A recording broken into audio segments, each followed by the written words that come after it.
High, আজকের Amazon থেকে কিছু পার্সেল এসছে, চলো তোমাদের সাথে আনবক্সিং করি। বেশ অনেকদিন থেকেই ভাবছিলাম একটা অ্যাপেল সাইডার ভিনিগার নেবো, কারণ শরীরের জন্য ভীষণ ভালো। তো সেই জন্য এই ব্র্যাগের অর্গ্যানিক অ্যাপেল সাইডার ভিনিগারটা নিয়েছি। তারপর এসছে কিছু স্কিন কেয়ার প্রোডাক্ট।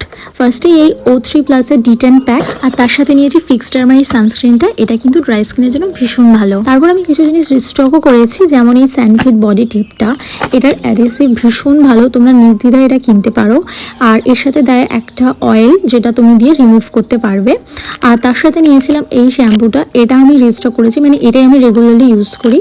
আর নিয়েছি একটা প্যাকের কনসিলার ব্রাশ, এটার শেড নাম্বার হচ্ছে 218, ভীষণ ডেন্স আর খুব সফট কোয়ালিটি। তারপরে নিয়েছি একটা শাড়ির শেপওয়্যার, আর এই ব্র্যান্ডটা হচ্ছে টুইন বার্ডস। কোয়ালিটি কিন্তু ভীষণ ভালো। আমি নিয়েছি একটা বেজ কালারের, কারণ এই কালারের শেপওয়্যারের সাথে বেশ অনেকগুলো কালারের শাড়ি কম্বাইন করে পরা যাবে। আর আজকের মতো এইটুকু ভিডিওটা, যদি ভালো লাগে অবশ্যই সাবস্ক্রাইব করো।